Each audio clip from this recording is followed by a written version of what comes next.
Lily. Say, are you still planning on marrying my dear boy Ethan? Good evening, Mom. It's nice to hear from you. How are you? Whoa, slow down there, young lady. You and Ethan aren't actually married yet. Calling me Mom seems a little inappropriate, don't you think? Sheesh. Oh, I'm sorry about that. I didn't mean to upset you. Let me just start over. How are you, Donna? Fine, whatever. Just answer my question, hun. Are you really going through with this wedding? Yes, I was planning on it. Otherwise, I wouldn't have said yes when he proposed. Plus, our wedding's tomorrow, and… All right, let me ask you this then. How much money do you have in your savings? What, this again? What about your parents? How much money do they make? They better be saving up for their own retirement.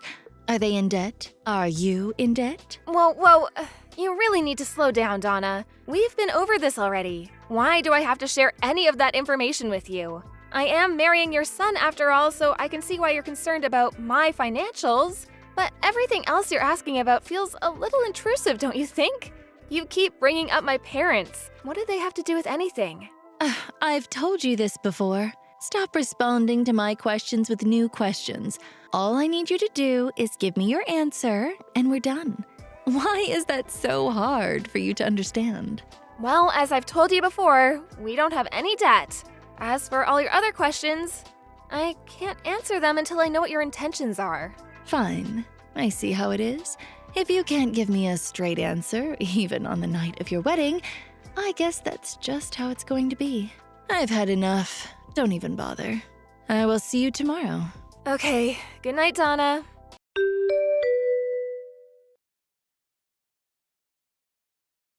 Hey, Ethan. Your mom texted me again asking about my family's financial situation. What? Again? Jeez, I can't believe she's still bringing that up. What exactly did she ask you this time? The same set of questions as before, and the time before that. I see. Dad and I have both told her it's not polite or appropriate to pry like that, but it just goes into one ear and out the other. I'm really sorry. It's fine. I'm just glad at least you and Victor have my back. We need to make sure we keep an eye on her at the wedding tomorrow. I hope she doesn't try to pull anything stupid. Worst case, if she does, I'm prepared to kick her out of the venue. I really hope it doesn't come to that. Same here. I'll talk to Mom again tonight. Make sure she doesn't try anything funny tomorrow. I'll ask my dad and my other relatives to keep an eye on her too. I'm really sorry about all of this. My mother making a scene is the last thing we need on our wedding day.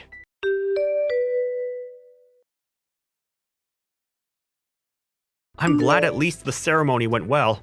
You were absolutely stunning. Oh, thanks, dear. Now we just have to get through the reception. I hope it goes well. Well, Mom's been pretty quiet so far, so I'm hoping that's a good sign. If she can behave herself for the rest of the day, everything will be good.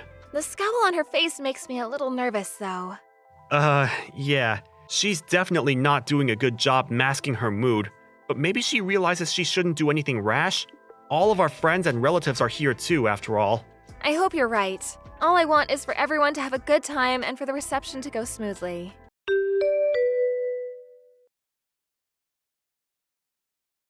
I knew it. So you were after our money. You've been exposed, Missy. Ethan definitely won't go through with this wedding now. Oh, how unfortunate for you. What is your problem? You yanked the microphone out of the MC's hand, then you started insulting me, calling me a money-grabbing gold digger, and then you poured wine on my dress and announced that the wedding was off. How could you do something like that? Because I had to. You left me no choice. I've been on to you for a while now. I thought it odd that you could never give me a straight answer about your finances. Something smelled fishy. But listening to your father's speech made it very clear to me. You were only with Ethan so you could get your hands on our money. You were so close. You must have been ecstatic about the opportunity to marry the son of a CEO. Well, too bad. Have you lost your mind? What part of my father's speech could have possibly made you think that?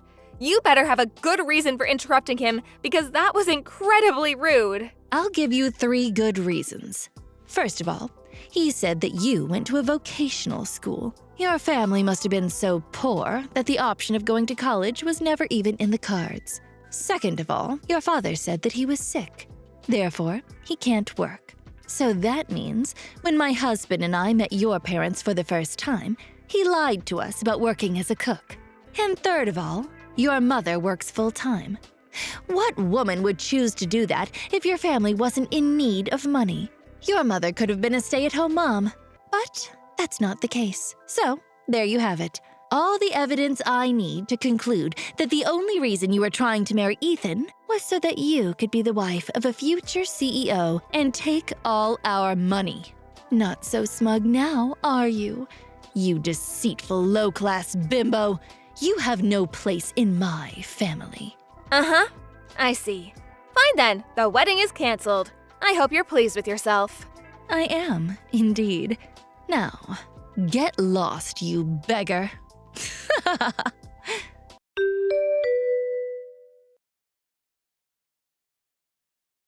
Lily, is it true? I heard that after you announced that you canceled the wedding yesterday, you actually carried on with it as planned.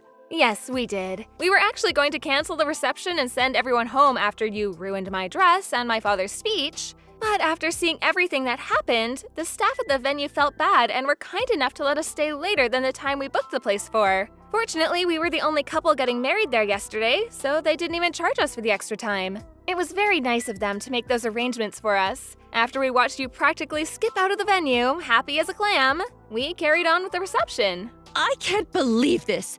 So when Victor dropped me off at the house saying he had some errands to run, he was actually headed back to the venue to join us, exactly. Oh, how dare he do that to me?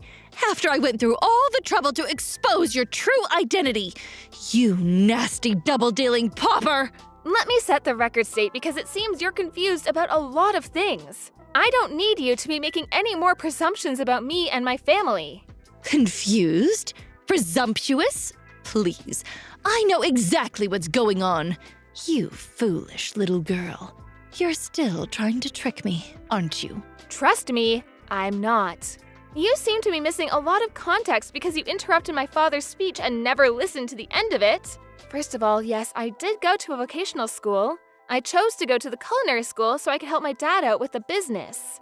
The business? What business? You seem to think he works at a restaurant as a cook, which I guess isn't entirely wrong, but there's more to it. He's the head chef at the restaurant he owns. I'm sorry, what? I went to culinary school so I could learn the basics and prepare myself before I started working with my dad at the restaurant. The head chef and owner of a restaurant? What are you even talking about? My great-grandfather opened a gourmet Italian restaurant way back in the day, and our family's been running the business for decades.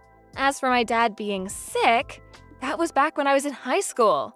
Thankfully, his recovery went well. He's all better now and works in the kitchen every day.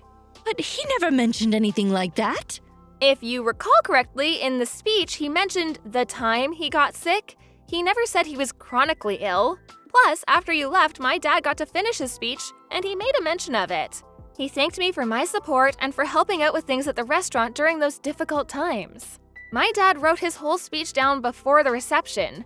So if you hadn't interrupted him when you did, the fact that he made a full recovery would have come up later in the speech. I didn't think there was much more to it. And about my mom and her career, she still chooses to work because she loves what she does. Becoming a counselor was her dream. She loved helping others ever since she was a little kid. She worked very hard to build up to the point she's at today. No matter how much money her spouse made or what job they had, giving up on her career was always out of the question for her. Huh. Everyone has different values, and it's natural for people to have different goals in life. But it's not okay to make assumptions about them or insult them because of it. Fine. I admit that I didn't have the whole story, I guess. But that still doesn't change anything. I doubt your family's making much from running one measly little restaurant. I'm sure it's nothing compared to the massive corporation my husband runs. I still don't have enough evidence to be convinced that you're not after our wealth. Earlier, you said you had 3 good reasons to believe that I was only with Ethan for the money. But I just explained everything. The assumptions you based your reasons on were wrong in the first place. Your arguments are completely baseless. Oh, you're just splitting hairs at this point. You think you got me beat with your flimsy argument? None of that matters because you're not marrying Ethan. I won't allow it. He's going to be leading the company after my husband retires. Being with a poor peasant girl like yourself is detrimental to his future.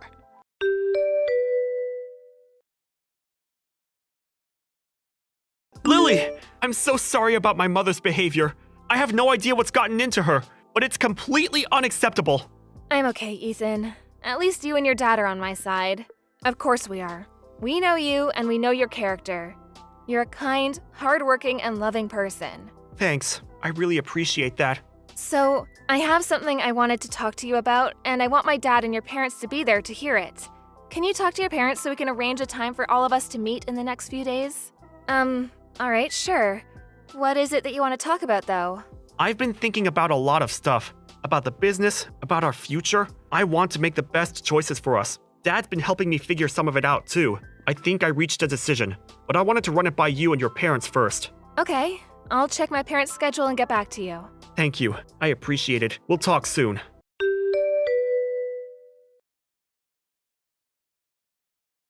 Lily, answer your phone this instant. What did you tell my husband and son? There's no way they would treat me like this unless you were behind it. I'm not behind anything, Donna. Victor and Ethan just told me what I assume they told you. Ethan said he wanted to take my family's name and cut ties with you. And Victor said he was going to officially announce that Ethan's cousin Sean will be taking over the company after he retires. Oh, and that he's also planning on divorcing you. At least that's what my parents and I were told. That's all I know. You can't be serious. Why wasn't I part of this conversation? Oh, unbelievable. Well, considering the way you behaved at the wedding, I'm not surprised that Victor and Ethan felt they wouldn't be able to have a rational discussion with you. It might feel unreasonable, but I can't really blame them. This is an outrage. After 30 years of marriage and dedicating my life to being a devoted housewife and supporting my husband while he ran his family's company. What irks me the most is that Victor's telling me that when we split our assets after the divorce, he's going to make me take part of my share and pay you for the damages that I caused at the reception. $50,000! All of his relatives are saying it's only fair, but they're wrong. Everyone's being so cruel to me. I can't stand this.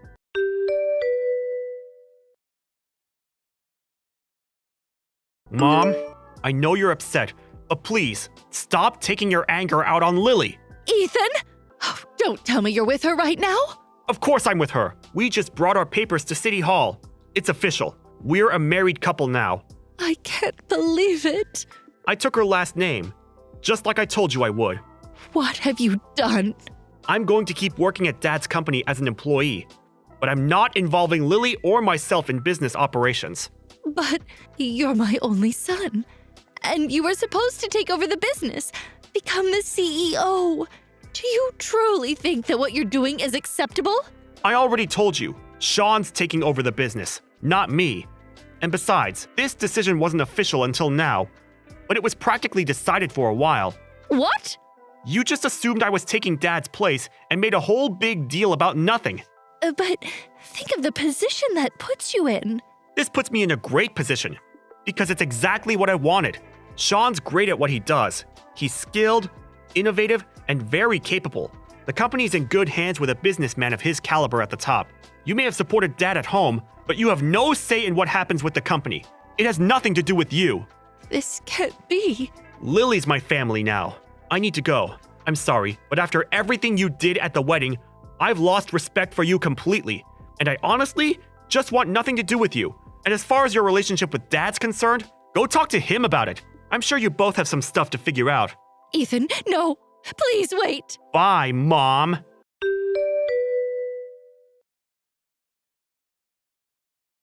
Donna was furious and kept making a fuss, blaming me for everything. But Victor's lawyer told her that she should consider herself lucky that I wasn't suing her for assault or defamation, and that she should be grateful that the family wanted to settle things in a civil manner. I guess that scared her quite a bit because she signed the divorce papers immediately after. I don't understand why she thought what she did at the wedding and her divorce had anything to do with each other, though. because she was nervous that I was going to threaten to sue her if she didn't sign. Either way, Victor and Donna split their assets after the divorce and Donna got a chunk of money. But she had to leave and go back to living with her parents. Bad news travels fast apparently, because all of her friends and neighbors knew about what she did. Donna overheard one of her neighbors gossiping about her one day and punched her in the nose. The neighbor had to go to the hospital and sue Donna for medical expenses, so the money she got after the divorce was completely gone.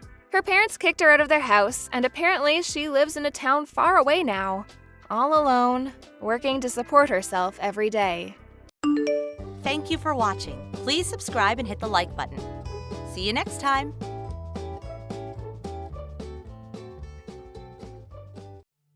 Joel? Did you go somewhere with your parents or something? Oh, hi, Ada. No one was in the house when I woke up. You didn't tell me anything, but did something urgent happen? I'm going to Hawaii right now. What? Hawaii? Do you mean the Hawaiian Center or something? No. I mean the American state of Hawaii. I'm going to bring my mom and dad on a 5-day vacation. You're about to give birth, so you can't go on the plane, which means that you're unfortunately going to have to stay. Sorry. Hold on. Do you remember that I'm supposed to be giving birth 1 week from now? Yep, that's why we're planning to come home 2 days before you do. There's a possibility that the baby is going to be born before that. Can't believe you would go on a trip abroad on your own at a time like this. It's fine. What makes you think that this is fine? Do you have any proof? My mother, who has experienced childbirth, says it's fine. So what she says must be true. What? Your mother said that? You're just too anxious. Oh, it looks like it's time to board the plane. Wait! I'm telling you it's fine. Nothing about this situation is fine. I'm going to turn off my phone now. Joel! I'll be going now, bye. Good evening, Ida. Good evening, Clara. I know this is a bit sudden, but do you mind if I come home to my parents' house tomorrow? What? Tomorrow? I tried contacting my brother and parents, but they wouldn't reply, so I contacted you instead. You see, I finished with a project I was working on at work, so I was able to get a sizable vacation. It's the weekend, so why don't I just go home? I suddenly thought to myself. You're about to give birth, right, Ada? I could come and help you if you want. Oh, it's fine if you don't want me there. I'll just stop by the house in the afternoon and stay at a business hotel. Well, you see, even if you come visit, no one's here except me, so... What? Everyone else went on vacation to Hawaii. Hawaii? Do you mean the nearby Hawaiian Center? The Hawaii in America. What? Sorry if I have things wrong, but aren't you supposed to give birth soon, Ada? If I remember correctly, it's less than 1 week now, right? Are you at home by yourself? Well, yes, I am. Huh? What's the meaning of this? I'll come and help you over there as soon as I'm prepared. Thank you. If I drive at night, I'll probably be there around midnight. Clara, you don't have to overexert yourself, you know? You just finished with your work, right? Aren't you tired? You being on your own when you're about to give birth is a bigger problem than me being tired. If you start to feel pain before I get there, then call a taxi or ambulance, all right? Oh, I'll contact my cousin who lives nearby. She's a trustworthy person, so you can count on her in the worst-case scenario. Thanks. You're a real help, but don't overexert yourself, all right? Yep, I'll be careful. Hey, Ada. The sea in Hawaii is so beautiful. You would have been able to see it if only you weren't pregnant. It's such a shame, I guess. Oh, that reminds me. Mom had something she wanted to tell you. Just because you're home alone doesn't mean you can just relax and not do the household chores, she said. She said to make sure that there's not a single piece of dust when we come home, and to prepare hot baths for us. Oh, and she wants you to make Japanese food for when we get back. Well, I told you what she wanted me to tell you, so bye. Brother! And to think you were such a jerk for not contacting Ada even once ever since you went to Hawaii. What was that you just sent her now? What? Clara? Did I tell you that we were going to Hawaii? I heard from Ada. Huh? Did Ada seriously rat us out or something? She went out of her way to tell you, who lives so far away, about it? What a loser. I came home since I'm on vacation. Huh? I was able to get a sizable vacation, so I asked Mom whether it was fine if I came home, but she wouldn't reply. I asked you and Dad about it too, but you also wouldn't reply. So I told Ada about it, and she told me that you three went to Hawaii for vacation, even though it's less than 1 week until she's supposed to give birth. Are you three insane or something? What's with the insult? Besides, I'm only going to Hawaii to show Mom and Dad filial piety. Filial piety? It's Mom and Dad's 30th anniversary. It's what people call the Pearl Anniversary. Once Ada's child is born, it'll be difficult for us just as a family to go on vacations anymore, right? Mom kept saying that this was our last chance, which is why I brought them to Hawaii. That's not the problem. I'm saying that leaving your wife, who's expected to give birth less than a week from now at home, on her own is insane. I'm asking you, what in the world do you think you're doing? I already told you. We planned it so that we would be home 2 days before she gives birth. Why do you have to be so aggressive towards us? We have this planned out. The baby's already been born. Huh? Ada started experiencing labor pains at midnight the day after you three took off for Hawaii. It was only a few hours after that I had rushed home after hearing the situation and arriving. Seriously?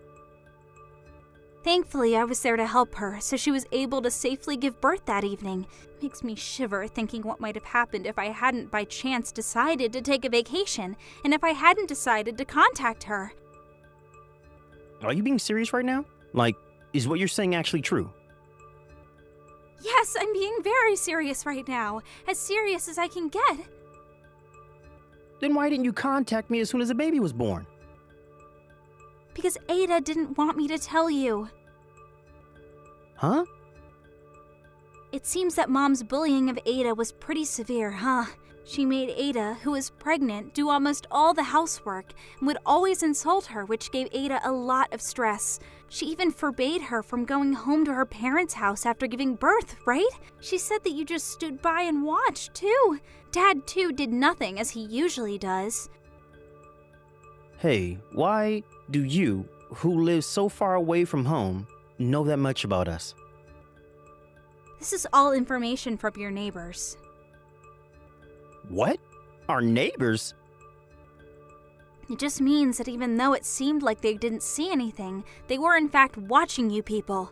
Given the situation, don't you think that putting you three, the source of Ada's troubles, into contact with her, who is weak after giving birth, is unthinkable?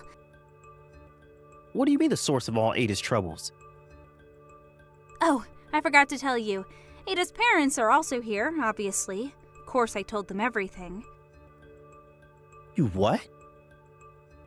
They said that once Ada gets out of the hospital, they're going to bring both her and the baby home with them. Hold on, wait. You intend on not letting Mom and Dad see their grandchild? I'm the baby's father as well. I have a right to see it.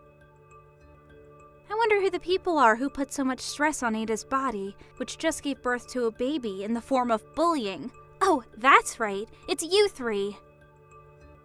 Don't you understand that there's a possibility that what you three did could have seriously hurt the baby? I've never even had a baby, yet I do. No, but... I'm cutting ties with you three. What? You see, there was something really important I wanted to tell you guys during this visit. Something important? I wanted to acquaint you three with my boyfriend.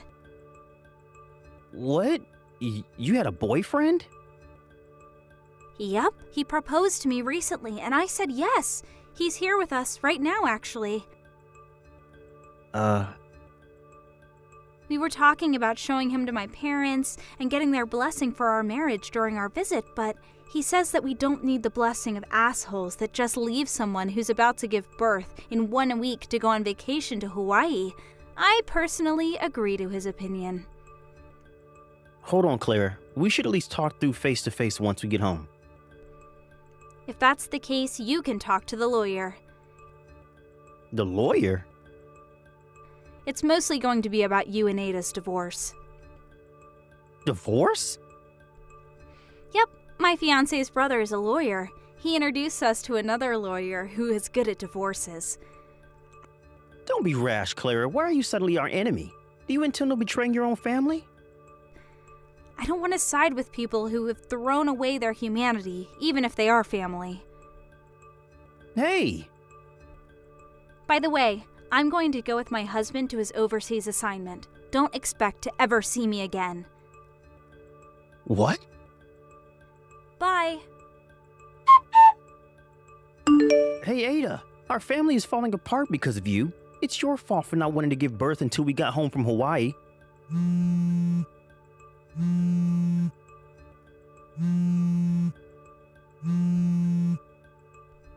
What do you mean, wait to give birth? Ada! In truth, I was intending to ignore your texts and not reply, but since what you said right now was just so dumb. What? Dumb? The day of birth is just a prediction of when the baby is going to be born, not some sort of set date that we decided. Didn't I explain to you several times that the baby could be born at any moment? You thinking that it would be alright for you to get home 2 days before me giving birth is honestly extremely dumb. What? Your mom should at least have known this. But still, she decided to leave me. Who's supposed to give birth in 1 week at home on my own? Despite you being my husband and my baby's father, you never noticed the intense harassment your mom always gave me. You're a failure of a father. What did you say to me? To be honest, I want to go all out and insult you three, but I don't want to risk saying any insults that would be at a disadvantage for me at court, so I'll refrain from it. Hold on. Please contact my lawyer from now on. Reconsider this. Goodbye. Ada! I thought this was going to be a long battle, but I was able to divorce Joel relatively quickly, and since he didn't even vie for custody of the baby was handed over to me. I also had him pay up front both the alimony and the child support money. Apparently, his mother said he would find Joel another girlfriend, and his parents gave him their retirement savings. But even when Joel was able to get a girlfriend, someone from the neighborhood would tell them about the incident he had with me, so he had trouble bringing the relationship to a marriage. Not only that, but Joel fell seriously ill, and as an after effect, he became infertile. This caused him to panic and try to reunite with me, but my family already moved and he could no longer contact us. So he gave up, but now he realized that he no longer had my money. Apparently, the alimony and child support he had to pay me, combined with the medical bills for his treatment, dealt quite a blow to his financial situation. It seems the three of them have been doomed to a life of constant work under the whip. Thank you for watching. Please subscribe and hit the like button. See you next time.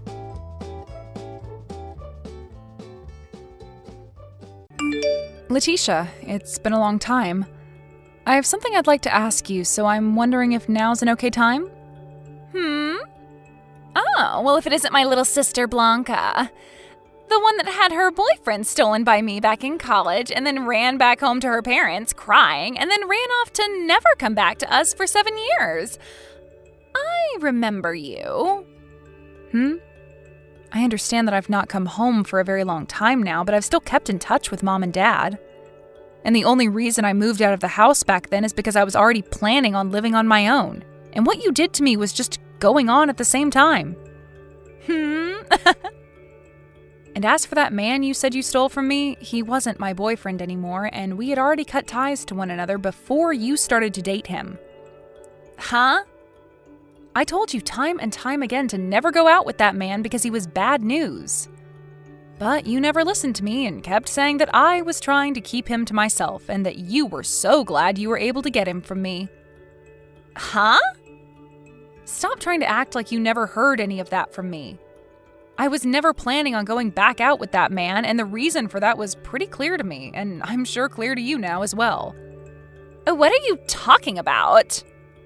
Don't you remember how you were only ever able to go out with him on Fridays? Well, that's because you were only his Friday girl. What the heck is a Friday girl? You don't know? There's 5 days during the week, before the weekend, Monday through Friday. And he happened to have a girl for every day of the week that he'd go out with. And he'd do that every week, going back to his Monday girl when the week started again. What? Sorry, we got a little off topic there. Now, Letitia, right now you're with my husband, Aaron, right? Huh? Coming over to my place to make out with him in my bed is absolutely gross, so I'd like for the two of you to stop that right now. So you found out, huh? Well, you got that one right. Well, I guess that sucks, but at least now I don't really need to explain much. But unlike last time, this time I'm actually going to be stealing your man from you, and I'm not going to let him get away from me after. However, what makes this time even more different is that Aaron is married to you. Well, you're right about that as well. And one other thing. Just one other thing. I have something to tell you regarding me being with your husband now, and it's the perfect time for this. What? I'm pregnant with Aaron's baby. Huh? I think the day that he and I first got together was the day he got me pregnant, since we didn't have any protection then. But I'm sure that's a shock to you, since for the longest time now you've been trying for a baby, yet never got pregnant. So I'm sorry that I'll be the one carrying his kid now. I'm saying that I'm sorry that on our first try, we were able to make a baby together and didn't even have to try. And it seems that Aaron has been wanting a baby for so long now, right?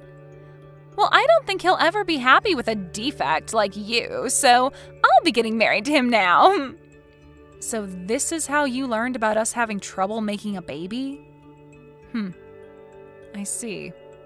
Well, he and I have been talking to one another for a little while now about getting a divorce and all that comes with it. Really?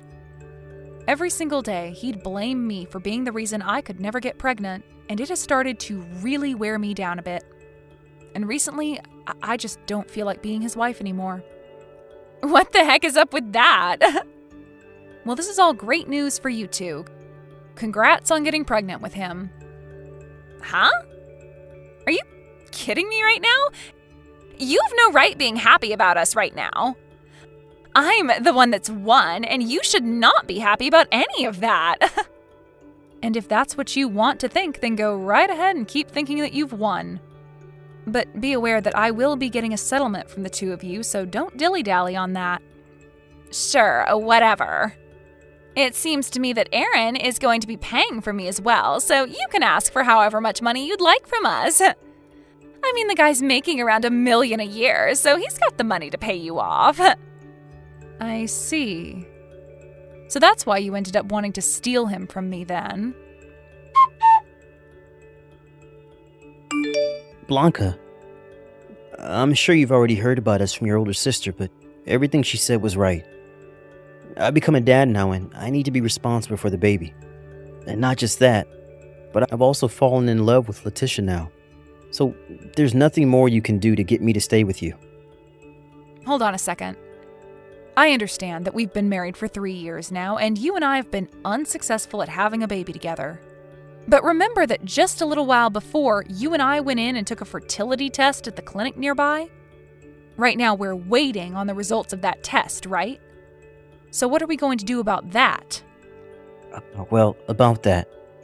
As you can see, me getting your sister pregnant pretty much means that I'm not the one with the problem, so I guess it means you're the unlucky one in all of this, so sorry. Are you really sure that you getting her pregnant is the right thing to base the answer off of? I have a very good reason to doubt me being the one that's infertile. So I think I'll stick with the answer being that you're the one with the issues. Is that so? All right then. But when I get the results from those tests, you don't need to hear about them from me, right? I'm okay to keep that all to myself? Well, I already know that I'm not the one with the problems, so I don't care to listen to you tell me that you are infertile. And besides, I'm going to be the one paying you for a settlement anyway for being with your sister now, so you can go ahead and just stop talking to me from now on. I've already been given the okay from your parents, so I don't need to hear from you later that you want me back. I'm sure that my parents aren't okay with what's going on here. Rather, they don't want your kid growing up in a messed up family without a father, so they're letting you stay with her for the baby's sake. Well, what difference does that make? All that really matters to me now is if that baby is going to be a boy or a girl, and I can't wait to find out. I see. Well, I'm going to ask for a lawyer to help with the divorce papers and the settlement, so you can wait to hear things from them and handle things. Sounds good. I'll be waiting. Blanca! Thank you so much for getting divorced from Aaron. So now, starting today, he is officially my man and nobody can touch him. I'm sure you've already gotten the money from him, right? Well, if you have, that means we can stop talking about all of this now. I feel as though there might still be things to talk about later, but who cares, right?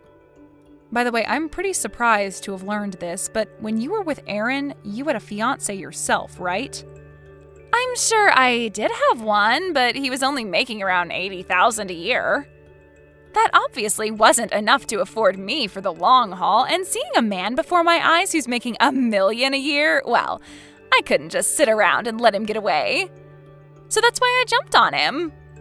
I can't believe what I'm hearing, but I want to know if Aaron had to pay that guy off as well for you. Well, of course he has. But Aaron has the money to pay him, so I don't mind. And to be honest, if Aaron wasn't going to offer to pay for me during times like these, I'd leave him in a heartbeat. You seriously only care about people's money, huh? Don't feel so jealous about me getting to have him now, okay? It's only fair considering I'm the one with the better butt, and I have to say that my waist has slimmed down quite a bit. If it wasn't for those two things, I'm sure your little pencil body could have kept him on your leash. By the way, we're planning to hand in our marriage papers this week. And thank you again for divorcing him before my belly started to get really large with his baby. Oh, wow, really? That's so great. Blanca, I'm finally at my final month of the pregnancy. Is that so? Well, I'm pretty busy now, so I'll talk to you another time. Wait! I can see that you may want to act all okay about what's happening here, but I can tell you're hurting from all this news. No, I'm over being upset about what's happened, Letitia. You're really going to keep trying to act all tough in front of me? I have to leave my house soon. Slow down for just a little bit longer. I have just a bit more that I'd like to talk about. I get that you might want to get out and get back to whatever work or hobby you're up to, but you're still a single woman with no man to look forward to, so all that work and time you have to get to is for nothing. I'm serious about not having the time right now. I'm going to be late for the plans I have to pick someone up. Oh? You have to get there to see them that badly? Who is it? My boyfriend. Huh? Bye-bye. You already have another man by your side? What the heck, Blanca? What the hell is this piece of mail? What are these test results? Oh, so those finally showed up at your place then. Well, when I was unpacking all my things after moving into my new place, I happened to find that at the bottom of one of my boxes. It must have gotten in there by accident, so I'm sorry for keeping you both waiting on the news. But that's why you're only getting those results from me now. I don't give a crap about how these got here and why. I want to know what all of this means for Aaron. What does it mean he suffers from male infertility? He told me that you're the one that suffers with that crap, not him. And right before the two of us got divorced, we took some tests to see who was in trouble. But I got results back saying there was nothing wrong with me. Huh? Hold on a second. That means that I'm in trouble now.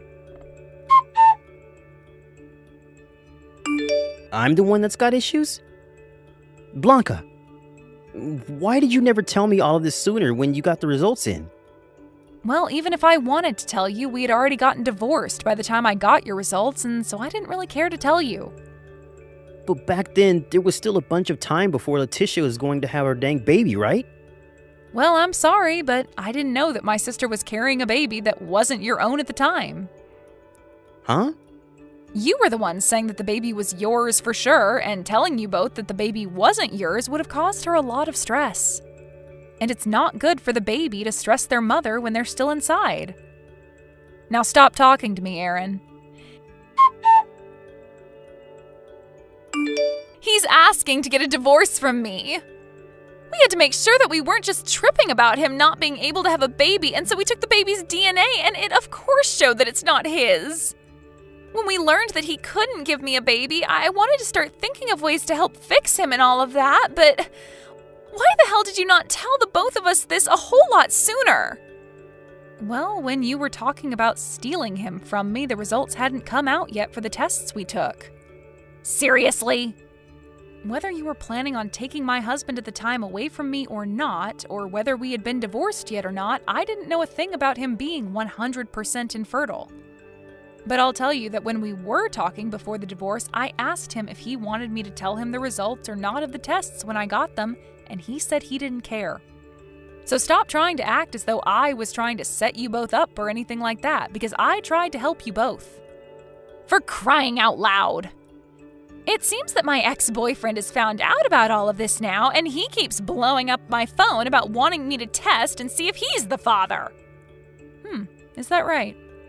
No matter what I try and do now, this is all screwed the frick up. Blanca, how about the two of us get remarried? After hearing that you were able to have a baby now, I guess I can't complain anymore about you, so I think it'd be fine being back together with you and all that. And I get that I can't give you a baby, but hey, at least now we don't have to worry about protection in bed, right? Well, I'm totally alright with us getting things cooking again. And I'm sure you are too. I'm going to start filling out our marriage forms and we'll be over at your place really soon. I can't wait for you to be my wife again. Blanca, what is going on here? I just went to the apartment that you and I have been living in together. And when I went and knocked on the door for you to let me in, a couple that I've never seen before opened the dang door up. When I asked the landlord what happened to you, she said the day after you and I got divorced, you moved out of the apartment with all of your things. When you do something as important as that, you have to tell me those things, okay? I even heard from your sister that you never go back to your parents' house. So where the hell have you run off to? I can't believe it, Blanca. I heard from a friend of mine. You've gotten married to another man now. Please tell me you're at your new place now waiting for me to show up, okay? You still love me and want me to be your husband again, right? Blanca. I had totally forgotten that I turned all of the notifications from Aaron off, and so the whole time he was texting me, I never saw a thing. But it's been a week now since his last text, and I have to say I think he's given up on trying to get me to come back. Now to start things off with what happened afterwards, the baby that my sister ended up having turned out to be the baby of a man she used to be engaged to before going to Aaron. Letitia tried to go back to him, asking for the two of them to get back together, but that didn't work. And somewhere along the way, her ex ended up getting custody of the baby and taking it away from her. So for the kid's sake, that's a huge win right there. Anyway, after what happened to her, she went back to her old ways of stealing men from other women, and one day wound up with a man who's in serious debt. As of right now, no one is really sure what happened to her and that man, but they're off the grid now. As for my ex, Aaron, being divorced for a second time due to the fact that the baby was never his and that he couldn't handle the pain of being infertile, he became super depressed and stopped going out and to work. He was later fired from that job and is now having to deal with all sorts of costly things like not being able to pay for his house and having to pay a settlement to Letitia after getting that divorce. So all I can really say about him now is that he's struggling to swim out of the deep end of life. Thank you for watching and listening. We hope you enjoyed the video. Don't forget to like this video and subscribe. Also, feel free to leave a comment about what you thought of the story. We look forward to seeing you at the next story.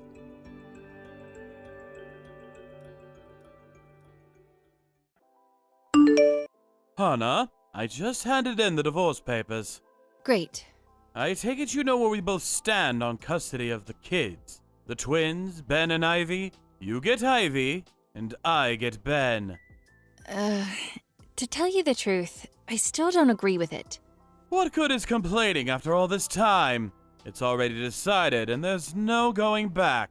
I know that, but I can't just look the other way when you call our daughter such horrible things. A brainless good-for-nothing? Really?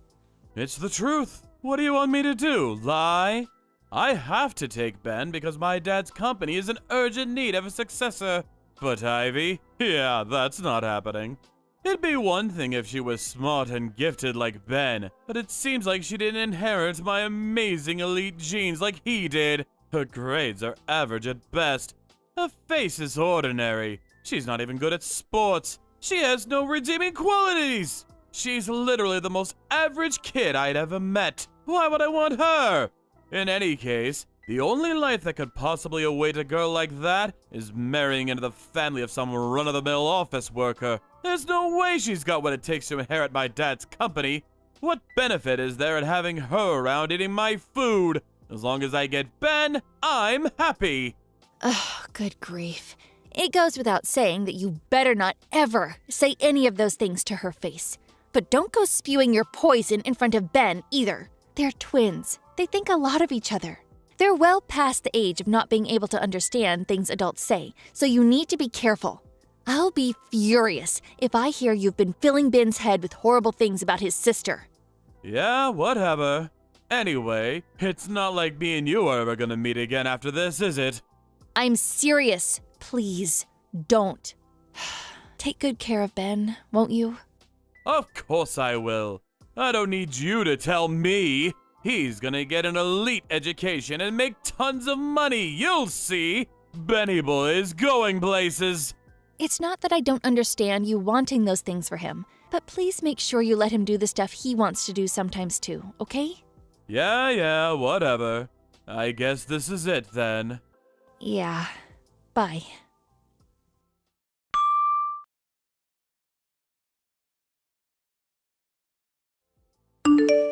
Hey, Mom, is now a good time? Hey, Ivy. Sure, what's up? So I'm heading to the station near college right now. You'll never believe this, but my old dad is waiting by the ticket gate. What? What do you mean? My friend who went home before me sent me a message. Apparently he's going around the station asking every single young girl he sees, "Are you Ivy?" To anyone else, he probably just looks like a sex offender. What the? I carefully continued to the station to see whether it was actually him. And sure enough, of course he looks a little older than I remember him, but it's him. What the heck is that man playing at? Right? After all this time. He was dead set on only taking Ben back then too. He had no interest in me whatsoever. I remembered like it was yesterday, how he smugly declared, "I'm fine as long as I have Ben," while reclining on the sofa and chuckling to himself like a jackass. Oh, me too, sweetie. Anyway, I need to come home, so I'm gonna enter the station through the ticket gate on the opposite side of the station, the one by the tracks. I'll probably be 1 or 2 trains later than usual. Okay, got it. Make sure he doesn't see you. Be careful, Ivy.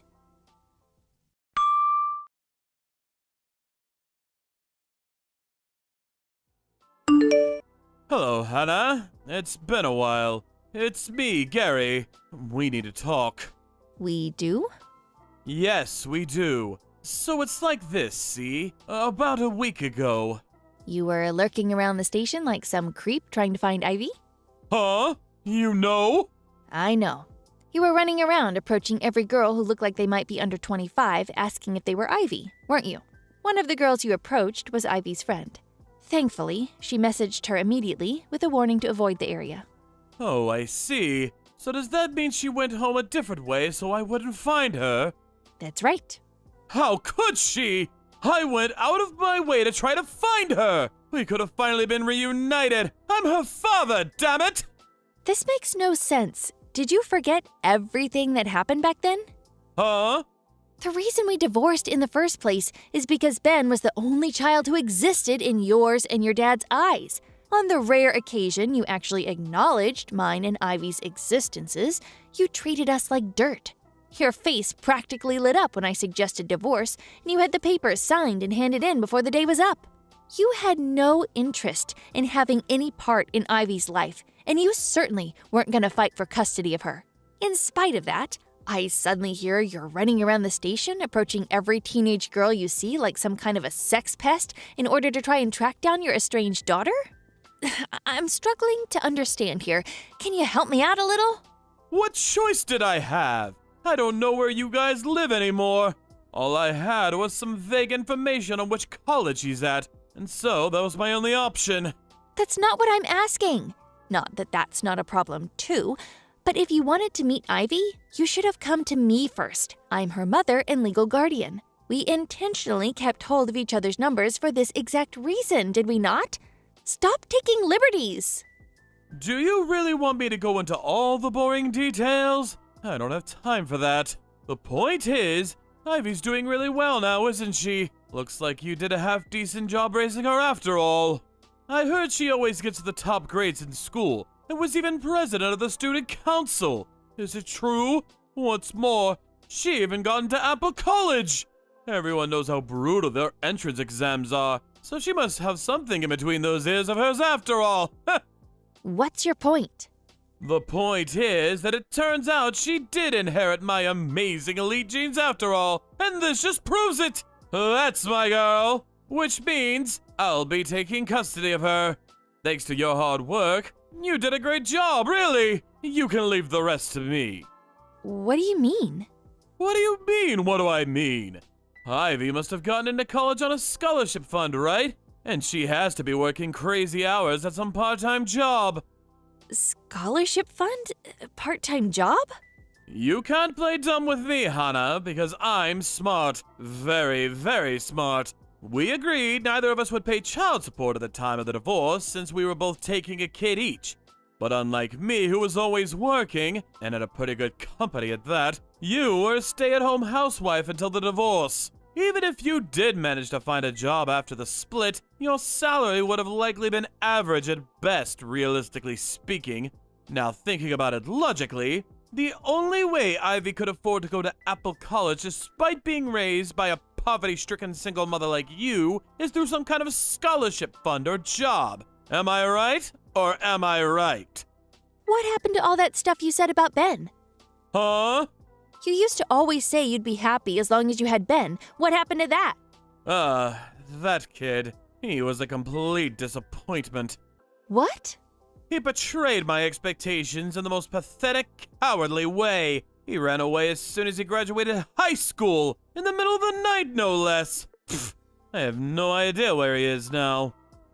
Are you even gonna bother looking for him? I was so disappointed I didn't feel like wasting my time trying. I decided to wait for him to come back and apologize before considering forgiveness. Not gonna lie, that hurt. I was pretty dejected. But right around the same time, I got word of what a high achiever Ivy was turning out to be. I thought it could only be fate. Which is why I'm doing whatever I can to find her as quickly as I can.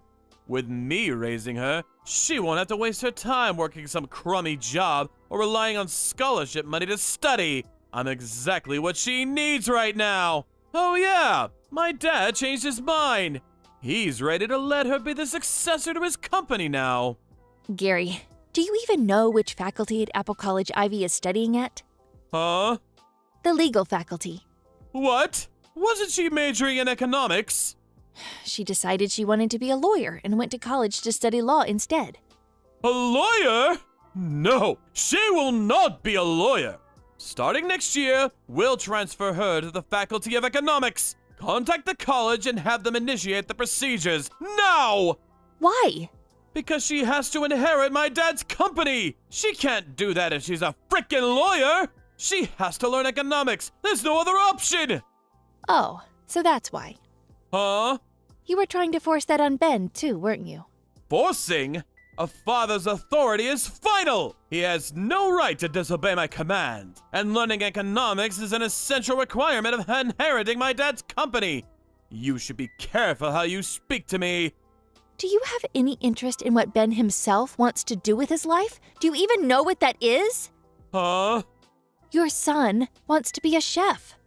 A chef? You do know how much he loves cooking, don't you? Oh yeah, I remember catching him wearing that stupid hat a while back. That stuff's for pansies! I told him how shameful his stupid effeminate behavior was and banned him from embarrassing me by ever doing it again. I know. That's why he ran away in the night. Huh? Ever since he graduated high school, he's been working part-time to save up money to go to a specialist culinary arts college. He's set to start studying there next April. He is? Hey, wait a second. How do you know all this? You weren't supposed to meet him after the divorce. We agreed! I know. We didn't meet. At least not while you had legal custody of him. Huh? What are you trying to say? Don't tell me you forgot. Ben and Ivy both turned 20 the year before last. Huh? So what? They're fully fledged adults now, so the custody terms we agreed on during the divorce no longer apply. Ben doesn't need your permission to come and see me anymore. Oh, he doesn't, huh? Which is why he came to see me, just yesterday, in fact. Wait a sec! How did he know where you live? He and Ivy have had the same friends since back in elementary school, so he's always known my address. How dare you! You've all been conspiring behind my back this whole time! Ben told me all sorts of things. For example, how you temporarily became president of your dad's company. But were too much of an incompetent moron to run it properly, and your aged dad was forced to take the reins again before he ended up in the red or going bankrupt. By some miracle, you're still hanging on to the managerial position by a thread, but your dad swore you'd never be president again. Then, to make matters worse, Ben, who'd he'd been grooming to be his successor, decided he wanted to be a chef instead and pulled a disappearing act. The only reason you're trying to track down Ivy now is because you're out of candidates to inherit the company, isn't it? If you're such an expert on the situation, why don't you just hand her over already? You know damn well it's in Ivy's best interest to be a household with money so she can focus on her studies. You're just being stubborn and selfish. There's just one problem. Ivy never wants to see you again. What? I did just tell you, but she went out of her way to avoid you as soon as she heard you were out looking for her at the station. You can think of that as her response to your proposal. Do you understand what a generous offer this is? I'm offering to cover all of her expenses until she graduates college. Not only that, but there's a CEO position waiting for her when she does. With me, she walks the path of the elite. With you, it's nothing but poverty, poverty, poverty! The opportunity to live a life free from financial worry is staring her right in the face. She'll never struggle for money again. Gary, Ivy isn't studying on a scholarship. Huh? She doesn't have any money worries at all. Don't make me laugh. There's no way a peasant like you could afford to cover her tuition fees at Apple College. What did you do? Rob a bank? You're obviously just making up desperate lies because you're scared of losing her when she realizes how much better her life will be with me. I've got it. Fine. I don't mind if we get back together. Excuse me? If we do that, you can guarantee Ivy a better life without having to say goodbye. Win-win! No, really. We're doing fine for money. You're clearly putting up a bold front. Tragic. I know that deep down you're chomping at the bit to go ahead with what I'm proposing. You're just too proud to admit it. One thing though, when I say me and you can get back together, you should know what I mean is I'll let you be my personal maidservant. Ever since my mom died, we've been forced to hire a maid, which means the finances have taken quite a hit. We could do with some free labor. This is actually perfect timing! I married a lawyer. What? We were introduced through a friend when Ivy was in her second year of high school. Ivy calls him Dad now. She does what now? How dare she, that traitor? It's thanks to his influence that she decided she wants to be a lawyer. Even so, I'm her dad and always will be! Actually, the adoption procedures were recently finalized, so legally speaking, he's her dad now. What? You let him do that? As you probably know, a lawyer's salary isn't half bad, and he's been kind enough to cover half of her college expenses, so you really don't need to worry about us struggling. Half? He did offer to pay the full amount, but I worked so hard to save up money to send her to college before we got married. Plus, Ivy herself has been working long hours too. So to make sure we'd never forget what we went through, we have a constant reminder of the importance of hard work. We paid the other half ourselves. I don't understand. Why wouldn't you accept? It makes no difference whether you understand or not, so that's fine. Oh yeah, that reminds me. We're currently in talks to start the adoption process for Ben, too. I'll be sure to keep you posted. What? What about me? Who's gonna inherit my dad's company? Why does it have to be a family member? Why can't you pick a successor based on their abilities and talents? Sounds like you could use some fresh blood. Meh, that's not really for me to comment on. Aha! I've got it! I'll let you have Ben. If you give me Ivy, can we do a trade? You still don't get it, do you? Ugh, this is a waste of time. Huh? Ben and Ivy are both adults now, and they're free to make their own choices. I think it's time we block you. No, wait! Please! Just wait!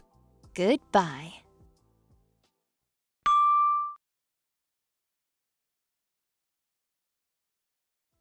I heard through a friend a few days later. Apparently, Gary's dad told him that if he didn't come home with either Ben or Ivy to inherit the company, he'd lose his managerial position and be demoted to a regular employee. After I blocked him, he went on the offensive with Ivy. Once again, he was sighted approaching young girls at the station, but this time around, he was swiftly reported to the police and arrested. My husband, the lawyer, decided it was time to take action. He had a restraining order put out against Gary, banning him from ever coming near any of us again. A year later, Gary's dad's company went bankrupt. Apparently, word of one of the managers being arrested for harassing young women in public played a part in the stock price hitting an all-time low and the company's subsequent collapse. Both Gary and his dad worked like dogs to pay off the debt they took on in a desperate last-ditch attempt to save the sinking ship. They did manage to keep up with the repayments somehow or another, but due to the fact that neither of them knew how to do housework, their apartment turned into something resembling a bomb site stinking of rotten meat within a month of them moving in. Naturally, reports from the neighbors came in one after the other. Now, no one has any idea where they disappeared to after being handed the eviction notice. Hey, Why are you messaging me when we're sat next to each other? I'd feel edgy talking about this even if we lowered our voices. This? The inheritance. You want to talk about that now? Even if you subtract the taxes, it's $800,000. $800K! I'm so astonished I'm finding it hard to relax. You have a point. It came from selling off some land they originally bought for dirt cheap, which exploded in value with the development of a nearby resort. Is what they said, right? Yeah. Apparently they left almost all the money behind untouched. It's such a crazy amount. My head feels funny. I know it's a little disrespectful to be discussing this so soon after your dad passed away.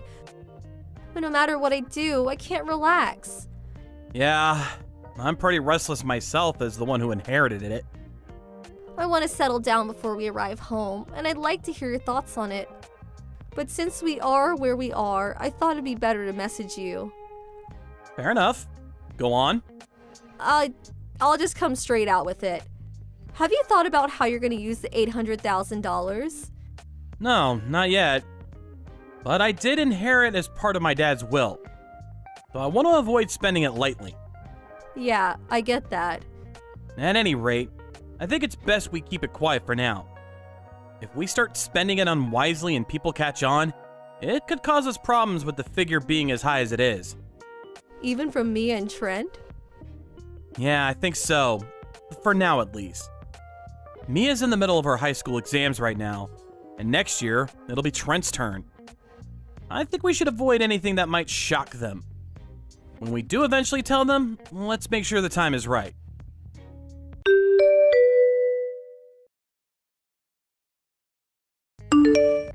Dad, I know you're in the middle of work, but can you reply? Huh? Mia? Is now a good time? Yeah. I'm on a direct train home from work, so it's fine. What is it? I'm on the way home from school. Huh? Shouldn't you be at your after-school club now? The teacher's advisor had some stuff going on, so today got canceled. But when I decided to stop by the bookstore on one of my changeovers on the way home, What's up? I saw Mom flirting with some guy on the open terrace of some cafe. What? I only managed to get the guy from behind, but do you want to see a picture? Show me, please. This is... It's hard to tell from the picture, but they had their fingers intertwined and were gazing to each other's eyes while deep in conversation. They kissed too. I see. My friend sneaked over and eavesdropped to try and figure out what they were talking about. Something about an inheritance? The inheritance. By any chance, is this about Grandpa's inheritance? Probably. I'm gonna tell you everything soon. Okay, I understand. Tell the truth, I did think your mom had been behaving a little strange lately. To be honest, me too. Really? Trent noticed it as well. What are you playing at, Becky? To think you put your children through this. I think Mom's gross. Mia. Well, I get it. I guess that's the last thing a kid wants to see their mom doing. I'm sorry you had to see this side of your parents. Stop it, Dad. You haven't done anything wrong. Anyway, thanks for letting me know. What will you do? I'm still confused, and it's hard to think straight right now. But I'm pretty sure I need to gather more evidence. Right. Don't mention this to anyone for now, okay? Got it. Dad. Hmm? I'm on your side. That's good to know. Thank you.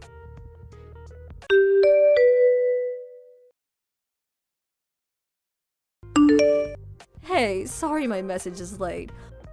I'm gonna stay over at my friend's place again tonight. Your friend? The girl I always stay with. The one you made friends with 6 months back over your shared hobbies? Yeah, that's her. She was talking to me about some things that were bothering her, but I don't think I'll make the last train now. I'm really sorry this happens so often. Me and doing the housework is such a big help. Nope, this isn't gonna work with me anymore. Huh? You're cheating on me, aren't you? Wait, what? You're so careless that not just me, but even the kids noticed. I'm just wondering what the hell you think you're playing at. The private investigator said from the beginning you didn't seem concerned about hiding it. Wow, you hired a private investigator. Fine, I'm having an affair. You admitted that awfully easily. Should I interpret this as you being prepared for the divorce? Well, I guess I did. If we've been found out, then I've got no choice. I'd rather just admit it and get it over with quickly than have it get messy and drag on. Besides, getting divorced involves nothing but positives for me. You've changed. Huh? Actually, I have a feeling there's no merit in this affair for you. Let's just get it out of the way instead of having it turn chaotic. By the way, the divorce papers are in the drawer of my dresser. I'll come and get my stuff when you're not at the house. So I'll leave when you hand them in, up to you. It'd be best if you could get it done this week, though. I know what you want. You gonna go stay with your lover now? Yeah, I am. You probably know who he is if you hired a private investigator, right? Of course. Well then, I won't go into minute detail, but that is where I'm going. When the compensation and other financial stuff's all been dealt with, give him a call, okay? Okay. Bye!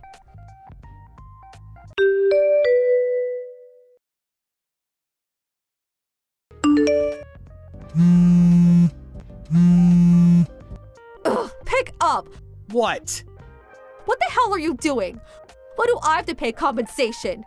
And not just me, but my boyfriend too. Ah, I see the paperwork arrived. Ugh, not I see the paperwork arrived. The stuff that's written here. Me and my boyfriend have to pay you compensation? You're not splitting any of your assets? And you won't be paying child support for Mia and Trent? What the hell are you doing? Is there a problem? Obviously. First of all, the compensation is paid by the party responsible for the divorce. You're the one responsible for the divorce. No, I'm not. What are you saying? It's your fault for not being able to stop my heart from wandering. Huh? And the assets. Any assets obtained while married should be split 50-50 in a divorce. To think you try to keep everything to yourself. Are you ashamed to call yourself a man? Even if I wanted to split my assets with you, you spent nearly all the money from our shared savings. There was barely $230 left in the account. Taking the compensation and child support into consideration, there was no way you were going to get any assets. Huh? $230? Don't talk nonsense. You haven't actually forgotten, have you? Forgotten what? The $800,000 you inherited. You inherited it while we were married, so it's subject to asset distribution. Basically, it gets split in half, and $400,000 of it is mine. By any chance, were you being that brazen with your lover on purpose so you could get your hands on the $400,000 when my assets were split? Bingo. Divorce can't be initiated by the one having the affair, so I waited for you to do it for me. Now me and him will finally get a fresh start and be happy together. Just hold on a minute. Are you completely unaware that everything you just said is tragically diluted nonsense? What? Nonsense? Compensation for infidelity is paid by the party responsible for the affair to the partner they were unfaithful towards. That's why you and your lover will be the one paying me compensation. Huh? Also, and this was something my lawyer told me, but he said that property inherited by a spouse during a marriage isn't subject to asset division in the event of divorce. No way! My lawyer's number's in those documents. If you don't believe me, feel free to ask him in detail yourself. Well, what about child support? Surely you'll be paying me child support payments. I would if you were getting custody of Mia and Trent. Well, you will then, won't you? No, I won't. I'm terribly sorry, but custody of children is always awarded to the mother. I know that. Right? Well then, to cover both of them, I want $1,500 per month in child support. You haven't forgotten how old your kids are, have you? What does that have to do with anything? Mia's 16, Trent's 15. They're old enough to decide for themselves who they want to stay with. Huh? That's a thing? And FYI, they both said they want to stay with me. Like hell they did. Children, you know, need their mothers more than their fathers. Not knowing that alone disqualifies you from being a dad. I'll be taking custody of them. I told you, it's not happening. Why? Mia's the one who found out about the affair. What? As for Trent, he might not have seen anything directly, but he knew something was off for a long time. Do you really think they'd want to stay with the person responsible for hurting them with their infidelity? How am I supposed to know that if they don't tell me? Oh, and they've both blocked all communications from you. What? They said they don't want to see your face, and they don't want to talk to you. No, wait, this can't be. I think that should tell you how they feel about you. No way, does this mean I won't get any money at all? Obviously. In fact, you'll be the one paying. No, wait! All the details are in the documents I sent you, so make sure you read them thoroughly. Wait!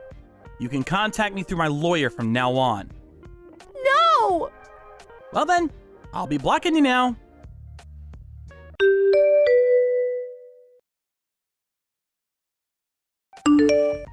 My wife's affair was with her then married ex-boyfriend who was in a relationship of 3 years. My wife and her ex were under the false impression that inherited property would be subject to asset distribution. So they shamelessly paraded their affair out in the open. But their plan was so sloppy and ignorant that I was left completely dumbfounded. Our kids were equally as astonished. After dragging their parents into the mess they'd created, they somehow managed to string together the compensation they owed, and I got all of it in a single payment. Her lover also got a divorce, and of course, they had to pay his wife's compensation too. It's said that money drives people crazy. There's something ironic about the two of them ending up in debt hell totaling over $150,000 because they were so obsessed with it. Now they spend their days working crazy hours living in a rundown apartment while constantly trying to shift the blame onto each other. This is all your fault! Hey, Kathy, you got time to talk? I just checked the warehouse area of the company. I noticed that your car was parked there, but a whole bunch of other cars. What's this all about? Oh, good morning, Laura. Sorry about that. I forgot to tell you about that. I will be borrowing that open space behind the warehouse for 10 days. Just so you know, we're friends from our kids' school, so I figured it was okay. You don't mind, do you? Just 30 cars for 10 days. It's not like you're using the space anyways. Excuse me? I really don't know what you're talking about. I talked to the office manager who oversees the property. You told him I gave you permission? You got him to open the gate and just drove those cars in. Are you out of your mind? I never gave you permission to do that. I was planning on getting your permission later on. Anyways, you're the president's wife. I don't see a problem. We are friends after all. Just let me use it for free. Just for 10 days. It's just an empty lot. It's not being used at all.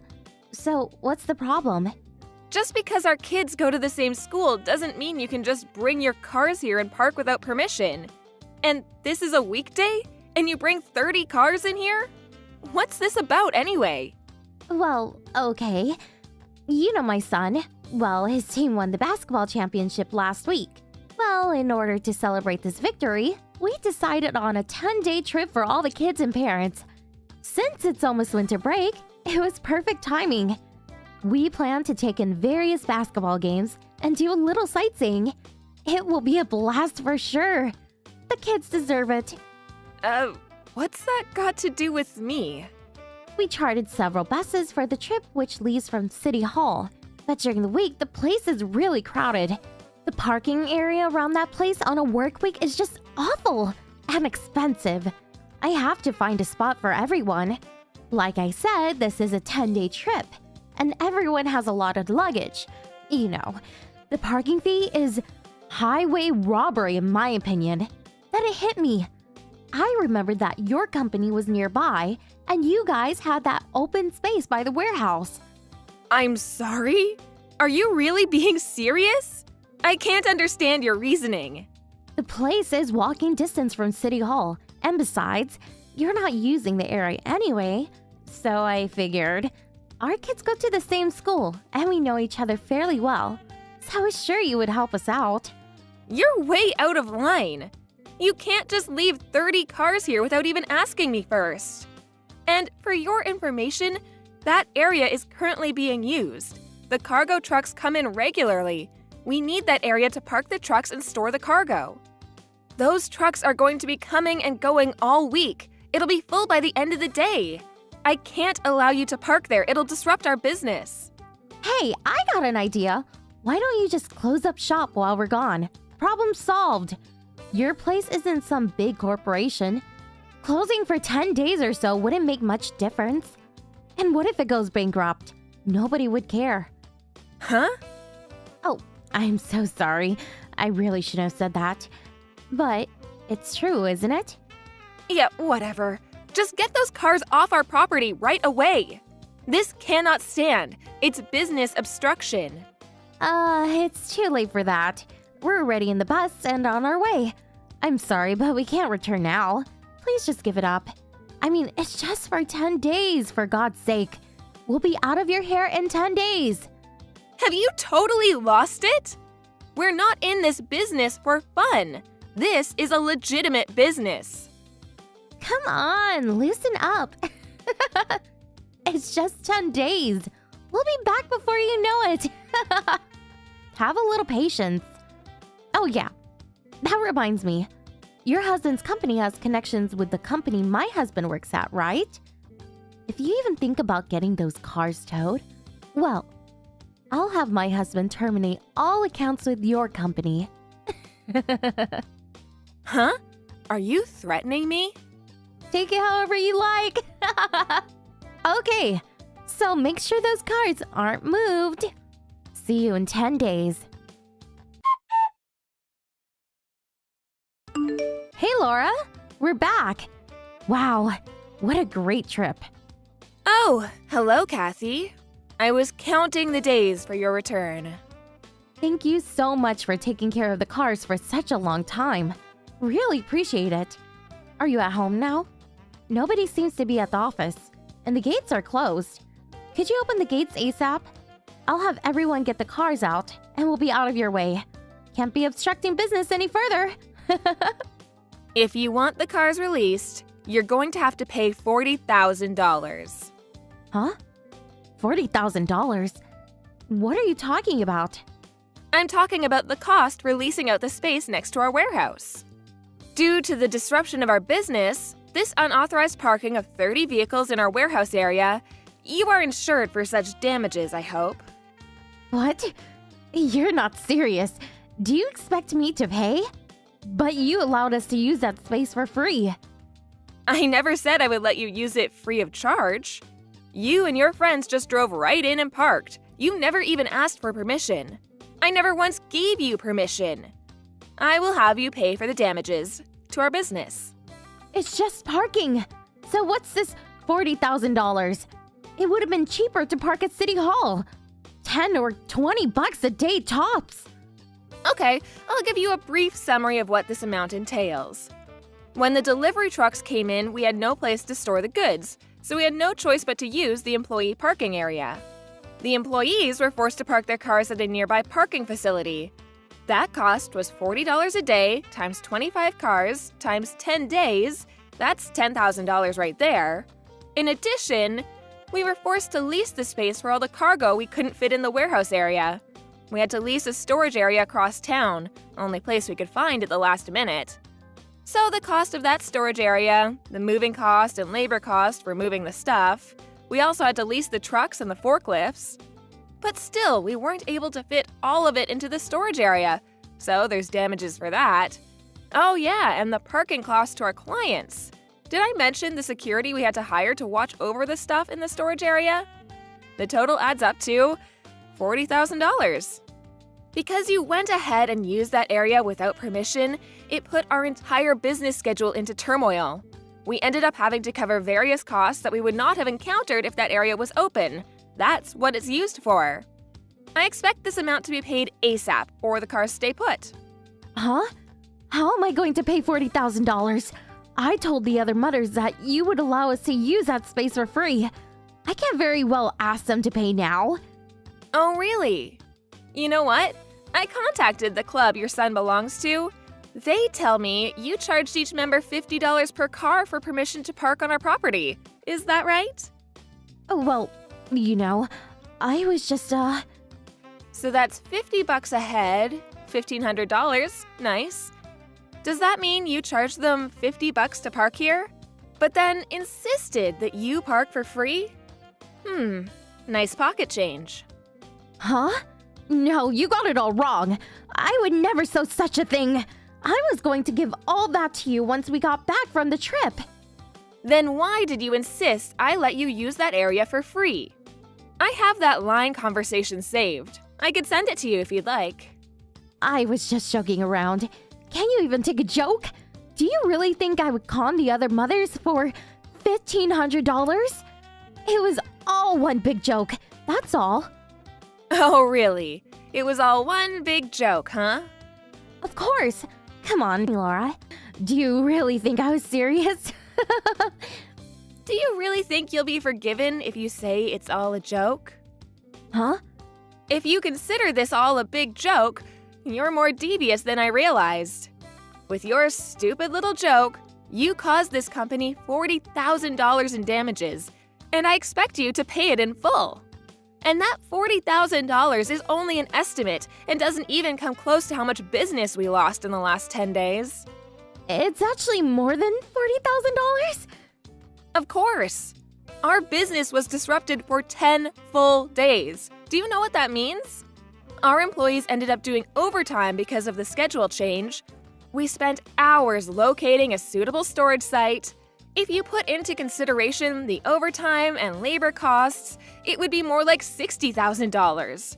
If we continue like this for any longer, we would have gone bankrupt. So, I'll ask you again. Did you seriously do this as a joke? You were planning on bankrupting our company as a joke. Is that what you're saying? Well, no. I didn't mean it like that. That was never my intention. If you, Kathy, have no intention of paying, I will draw up an invoice to your husband's company. Is that okay with you? You did say if I didn't allow you to use the space, you would get your husband to terminate our account. Do you remember that?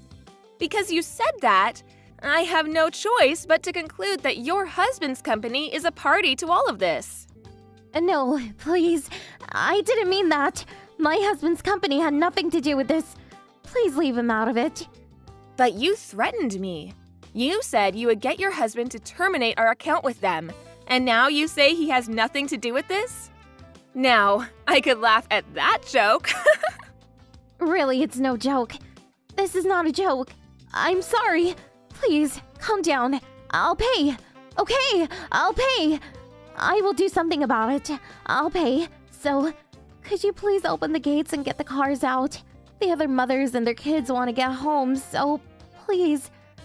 I'm sorry, I can't do that. Like I said, if you want the cars released, you must first pay up. I don't trust you, to be honest. You may just up and run. How could you do that? It's like you don't trust me at all. Besides, our kids go to the same school. I consider you a friend. Do you really think I trust you after what you pulled? I feel sorry for the other mothers, but I can't open those gates until you pay for damages. Please, you can't do this. What am I going to do? What do I tell the other mothers? Everyone has a load of luggage. What do I tell them? Please, open the gates. Please. When I was frantically asking you to stop, you completely ignored me. Don't you think you're being a little selfish? You almost ruined our company. I'm sorry. I was in the wrong. Please forgive me. I promise I will pay for the damages. Just let me get the cars out. I'm sorry, no can do. Call a cab for the others, they'll be okay. I have an early morning tomorrow, so I better get going. Goodbye. Please wait. Don't leave me hanging. Please. Sorry. Good night. The next morning, Kathy and her husband arrived at our office. They both profusely apologized for the harm they caused and for using the space without permission. The mothers were furious at Kathy for lying to them and was forced to pay the taxi fees for everyone.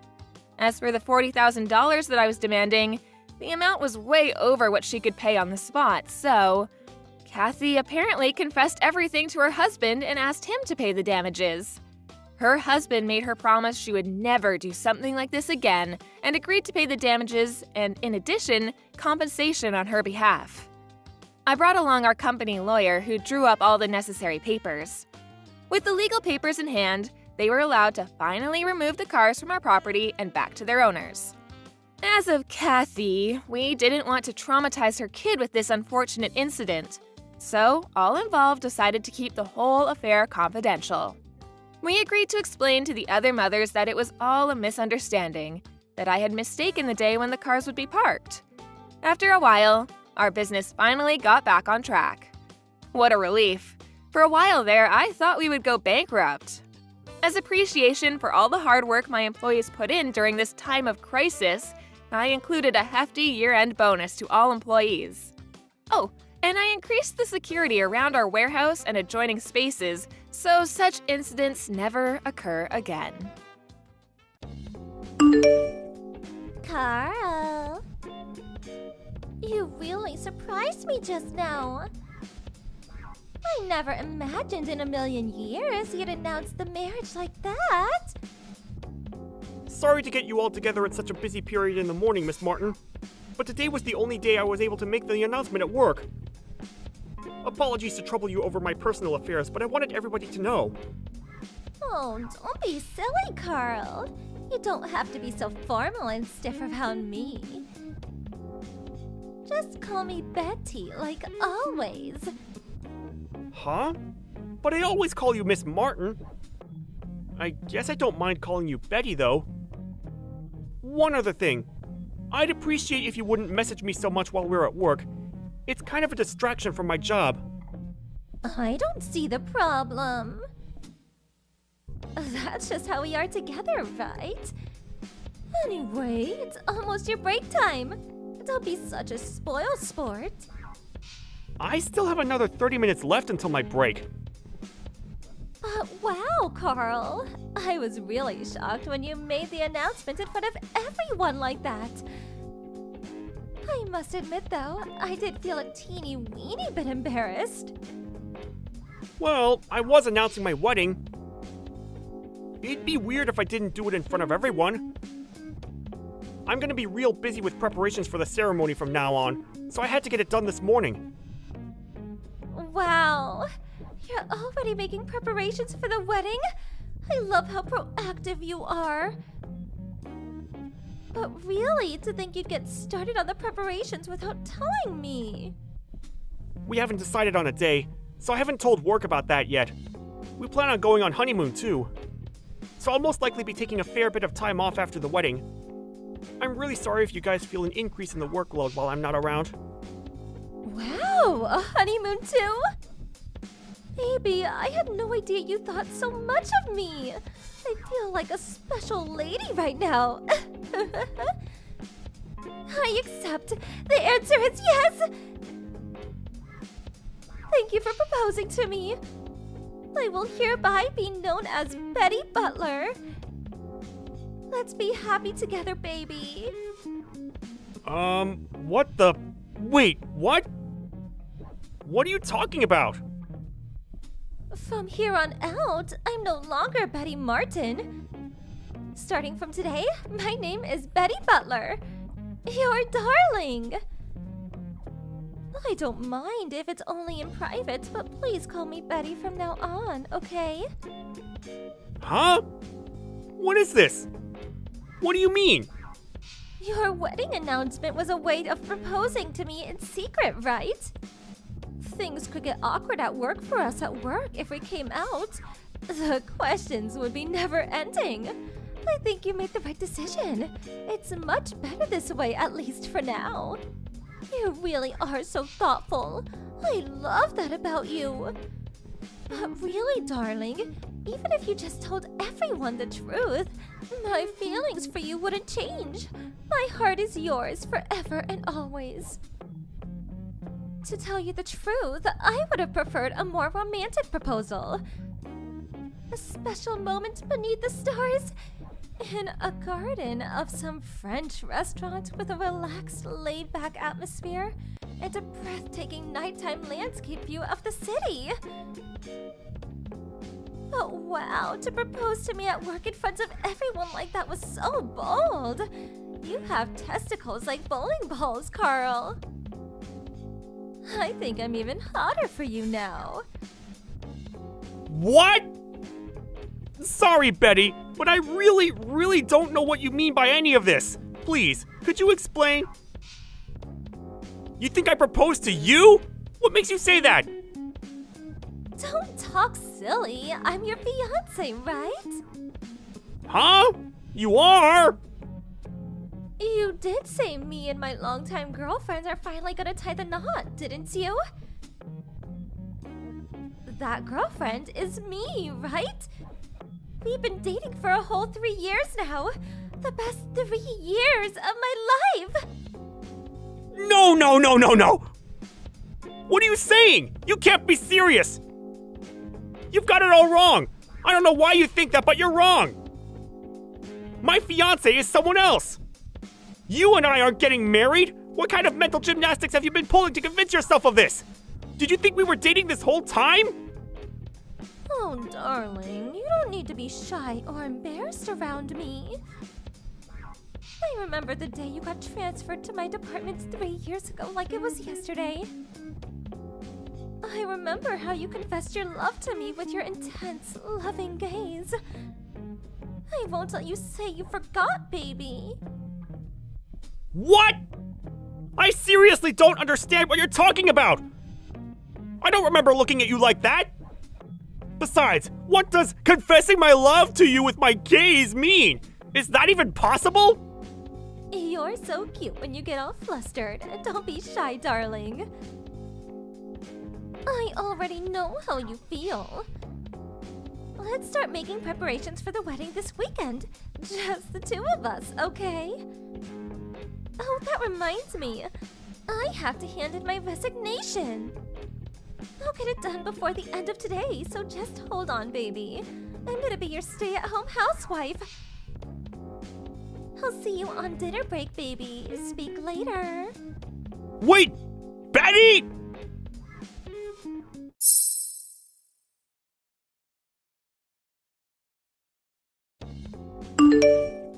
Excuse me. Does this number belong to a Mr. Carl Butler? Yeah, that's me. Who's this? My name's Albert Martin. I'm Betty Martin's husband. What? Betty's husband? She's married? That's right, she is. There are a couple of things I'd like to ask you, Carl. I got your phone number from a business card of yours I found under my wife's pillow. Allow me to get straight to the point. Are you my wife's lover? What? Her lover? The thing is, Betty handed me some divorce papers as I was eating my roast potatoes this evening. I practically spat my coffee out all over the table. She told me a certain Carl Butler had proposed to her at work, and that she intends to marry him. She made it very clear that the reason she was divorcing me was so she could be with you. Wrong! I'm just her co-worker! All the stuff you just mentioned about me proposing to her is wrong! She's making a huge misunderstanding! A misunderstanding? What do you mean by that? It's true, I did announce my engagement at work today, but I obviously wasn't proposing to your wife. My fiancé is someone else. Somehow, Betty managed to convince herself my engagement announcement was in fact a way of secretly proposing to her, and she started sending me all these weird messages. She won't leave me alone. I'm starting to wonder if this is what it feels like to have a stalker. She won't leave you alone? All day at work, she kept sending me messages asking about what kind of wedding we're gonna have, who we'll invite, where we're going on honeymoon, plus plenty of other crazy stuff. On our dinner break, she threw the lunchbox my fiancé made me all over the floor and forced me to share hers with her. She's been going around telling people at work she and I are engaged, and somehow even has the phone numbers of my out-of-work friends, who she keeps calling to announce the news. I tried to slip out of the office quickly without her noticing, but she was waiting behind a car outside and followed me all the way home. I know! I'll send you screenshots of our chat logs. I feel awful about being accused of cheating. I want you to know it isn't true. No, it's okay. I merely wanted to hear your side of the story. I'm not accusing you of anything. I had some suspicions this might have been the case. To tell you the truth, something similar happened with my wife a few years ago. It looked as though she was about to be taken to court on stalking charges at one point. I couldn't help but feel this might be the same kind of behavior rearing its ugly head again. I'm so sorry for all the trouble my wife has caused you. Really? I had no idea about that! Sorry to bring this up, but there's more than a 30-year age gap between me and your wife. To tell you the truth, to have a woman old enough to be my mother obsessing over me and harassing me with creepy remarks makes me super uncomfortable. My attempts at rejecting her fall on deaf ears. There's just no talking to her. It's almost like I'm talking to a brick wall. If things carry on at this rate, I'm really worried she might start going after my fiancé, and the thought of her getting hurt, I'm actually pretty terrified. I truly am sorry for everything my wife's put you through, Carl. To think you're so young, too. No, I'm the one who should be apologizing. I feel awful that your wife divorced you because of me. Actually, I think after all that's happened, it's finally time. I'll be going through with the divorce. Huh? My patience has reached its limit. I've reached the point where I have to accept it. She's beyond help. There's only so much one man can take. You know how I said she nearly got taken to court on stalking charges before? The only reason she didn't is because I settled with them out of court, paying the compensation out of my own pocket. I can't afford to take another hit like that because of my wife's behavior, mentally or financially.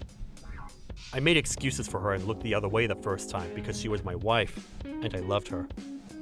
But to think she's back up to her old tricks, it's exactly the same as before. I can't go through this again. I think divorcing is for the best if that's what you want. But don't you think there's a chance she might get even worse afterwards? She might feel like she's been liberated from the only thing holding her back and escalate. Of course. Don't worry. I won't just be washing my hands of her and letting her do whatever she wants. I'll be taking decisive measures to make absolutely certain she never causes you any trouble ever again. Rest at ease, young man. This regrettable little episode will all be over soon.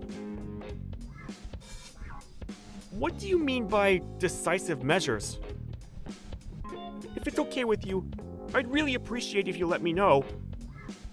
Ah, yes, certainly.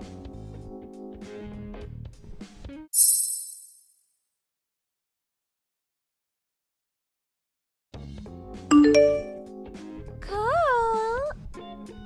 I handed it in first thing this morning. My resignation. I have lots of holiday to use up before my last day, so you won't see me around the office again after tomorrow. I've already started getting my things together, and I'll be moving into your place over the next few days. Miss Martin, I don't know how many times I have to tell you this, but you and I are not engaged. My fiancé is someone else. Don't be shy, sweetie. We're already a couple, you silly Billy. No, we are not. Let me make this crystal clear. You and I are not together, and you're causing me so many problems. You've got no idea. If you don't cut this out soon, I'm gonna report you to the police for stalking me. Do you really want to have to pay compensation again? You'll go to court for real this time. Huh? Wait, how? How do you know about the compensation? I got a message from your husband last night. He told me all about how this isn't your first time doing something like this. And it got so bad before that you almost got taken to court. You obviously didn't learn your lesson. Do you want me to file charges too? I swear I'll do it! He told you? That traitor! It's all lies! Hateful lies! He's just jealous, baby! I'm no cheater! How could I cheat if my heart has only ever belonged to you, Carl? I don't want it! You can have it back! Anyway, if you don't stop harassing me, I'm reporting you to the police and filing stalking charges! You're creeping the hell out of me, and I'm more stressed than I've been in years! I'm barely eating, and it's messing with my sleep! How could you say such things? Stop it! Are you saying the announcement you made the other day in front of the whole office was a lie? No, I'm saying it was never directed at you in the first place! You and I aren't getting married, and we never will! Please, Carl, marry me! I'm divorcing my husband for you! Yeah, I know. He said he's committed to going ahead with it too. He also said he intends to sue you for damages. Huh? Damages? The settlement money from your last stalking episode. He paid your victim off so you wouldn't get taken to court, didn't he? He said he's taking you to court over it. To quote the man himself, fool me once, shame on you. Fool me twice, shame on me. Looks like you won't be getting away with it this time. He intends to sue you for damages while you go through the divorce proceedings. Wait! That's ancient history! How could he do that? It's hardly fair to sue me over something that happened such a long time ago! That's for you and him to discuss. I couldn't possibly comment. You and I are strangers, and it's not my problem. Strangers? We're set to be married, Carl! Your words are cruel and they hurt me! We are not getting married! Not now, not next week, not next month, not next year, not ever! We're strangers! We're not getting married? This can't be happening. Why are you telling me all of this now all of a sudden? What? Are you serious? How many times have I told you by now? I'm marrying someone else! How is it even possible that you're only just noticing now? Has your husband divorcing you brought you back down to reality? Isn't it obvious? If we don't get married... I just handed in my resignation for nothing! I was supposed to be your stay-at-home housewife! The boss already finalized the proceedings! Ah! That's not my problem. You're the one who went off and handed in your resignation based on the most ridiculous misunderstanding in human history! No, this can't be real! I have to cancel my resignation! They have to reverse it somehow! I need to go see HR right now! Before you do, please deal with the customers on their way to see you. Huh? Customers? That's right. Think of it as your final job at this company. Your parents are on their way to the office. What? My parents? Apparently, your husband called them out yesterday to ensure you never go causing anyone trouble like this ever again. On top of divorcing you, he made arrangements for your parents to take you in. What? No! I heard from your husband about how your dad's a super strict ex-military man. Is that right? He said something about your mom being the kind of woman you absolutely do not want to get on the wrong side of, too. Here's the worst part. Apparently, she flipped out when your husband explained what you've been up to, including what you're doing to me now and the time you nearly got taken to court. Between the expletives, he's pretty sure he heard her say you're going back to the family home where they can keep a watchful eye on you. What? No! Please make it stop! Carl! I'm sorry, but this is way beyond my pay grade. I wouldn't be able to make it stop even if I wanted to. Please discuss things as a family from here on out. Please wait! You have no idea how bad this is!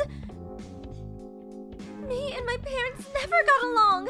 I can't go back there! I can't! I'm begging you, send them back, please! I can hardly go sending them back. When they've gone to such trouble to come out from such a long way away, that would just be rude. Carl, please, I'll do anything! I'm so sorry for yesterday. I'm so sorry for everything! Not my problem. Hey, I think that's your parents pulling up in the car park now. Good luck with everything. Something tells me we'll never be seeing each other again.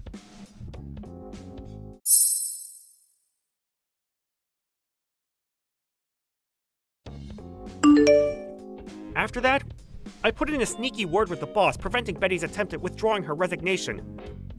Then, ensuring she had no means of escaping her fate, I escorted her to her parents in the car park. Despite her mom and dad both being in their 70s, they seemed super fit and energetic. And I knew what Albert had meant by her dad being a strict ex-military man the moment I laid eyes on him. The pair of them grabbed their daughter by the scruff of the neck and drove off after literally dragging her into the car. 2 days later, her mom and dad came back to the office. They apologized profusely for the reign of terror their daughter had subjected me to, and gave me some money by way of saying sorry.